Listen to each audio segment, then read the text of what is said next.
All right. Back for part 2 of the Midnight Walk and Talk. Frank Monday, your host for the evening airwaves.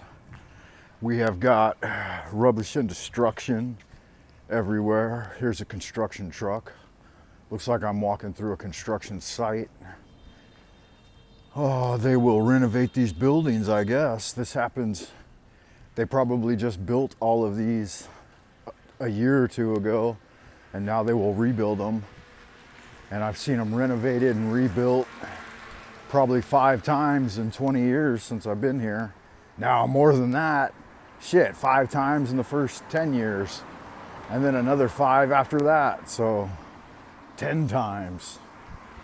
These businesses have been circulated in and out. Just kind of the usual way of things here. Let's see, am I trapped? I'm gated in. I've wandered into a construction site surrounded by gates and heavy equipment. It's okay, I've emerged. The gate is of course open. All right, what have we got? Only people out right now are drunks and hookers. And some fucking gal with a huge dog, Jesus Christ. According to the law, you're not supposed to have over a medium-sized dog. I guess that is a medium dog. Looks like a fucking large dog, Jesus Christ. Dogs make me nervous sometimes because the dog defended its owner, you know, and they're ready to attack. And if they've ever been fed blood, it's like dealing with a wolf. All right, there's trash everywhere. I imagine wolves 150 pounds and a gate that's like a, 3 to 5 meter jump in a single thrust of its lupine legs. I imagine, I guess if they live in like craggy mountains and shit, fuck, they would have a far superior advantage to a human being that's been city bred. Luckily for me, I grew up a fucking ninja. Started parkour before there was parkour. Not advanced though, I mean a little bit. I got up on some high buildings. I did a bit of wall climbing and even some rappelling and belaying and cliff diving. So yeah, I've lived an adventurous life. When I was younger, growing up in Southern California, it's all you do is surf, go out cliff diving. Try not to get carjacked when you stop at the 7-Eleven.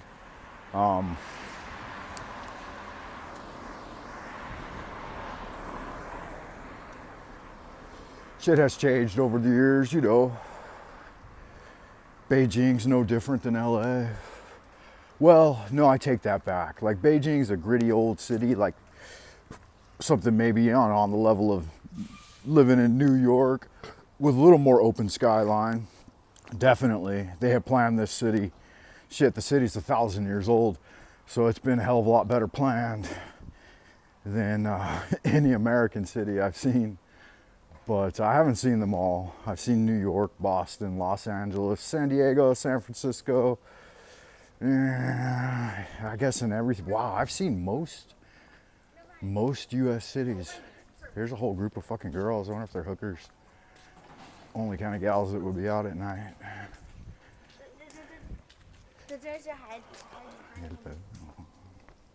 Workers. Yeah, they were, definitely.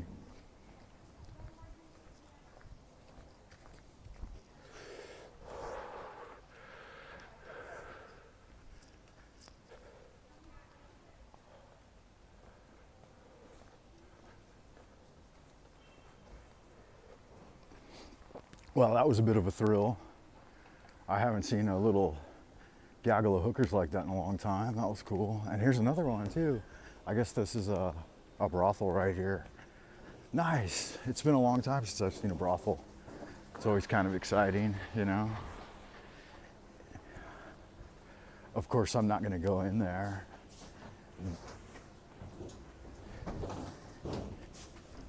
You might get the koovies.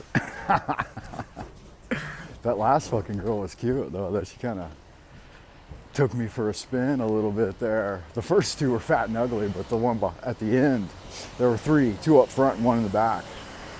And the third one was definitely a cutie, probably 22, 23, fucking looked straight at me like, hey, you got $100? But I'm sure it would be a lot more expensive with accounting for inflation. She probably want 1,000. Good God. All right. I have finally made my way back to the 7-Eleven. That's cool. I should have interviewed those girls and said, hey, are you gals working the street tonight? Is that the situation here? And if so, how much for a hand job? Just kidding. Definitely a blow job. You wouldn't want to go anal though. That's no kind of fun. And then there's a ghost of a dude up here that's fucking just laying ass out on the concrete.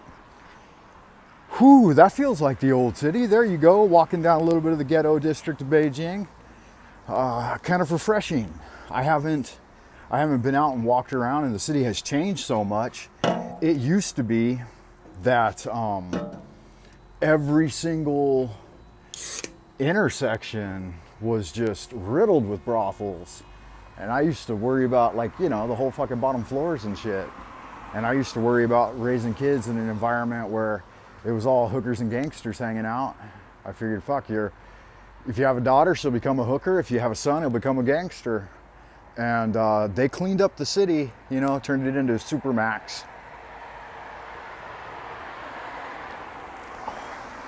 Threw most of the gangsters in threw them out, or threw them in the hooky, or what's the word for prison? I guess put them on farms. And then this one little section back in here though, and that one building back there, it's always been a brothel, and it's survived through all of the clearing outs and shutdowns and shit. Maybe it changes management every time, I don't know. But as far as sex trafficking, it's always been there, The girls, I guess they come from broken homes, or who knows where hookers come from. Maybe they're captured as children and sold into sex slavery, I don't know. And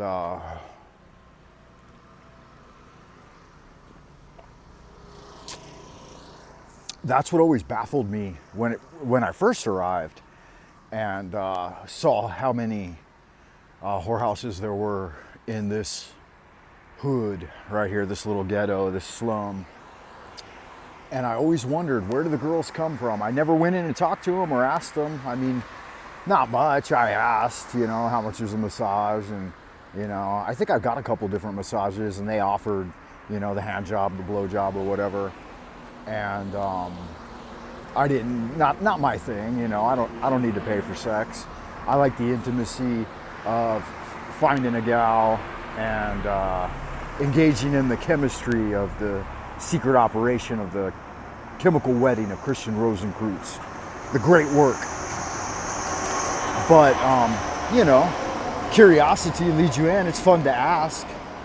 But I never asked them where they were from or how they got the fucking job.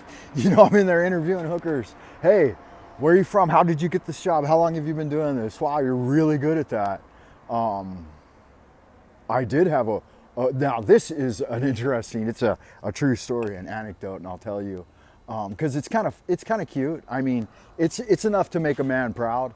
But I had a hooker tell me, like a 40-year-old hooker, one time tell me that I had the most beautiful penis she had ever seen. And I thought, now that is something. And she said it with genuineness and sincerity, and I knew it was true. And I thought, fuck, she's seen a lot of penises. I got a good-looking cock. And I felt really proud about that, I don't think, I wasn't even paying her or anything. Like, we were just chatting or whatever, and the penis happened to come out or whatever. I didn't pay for anything.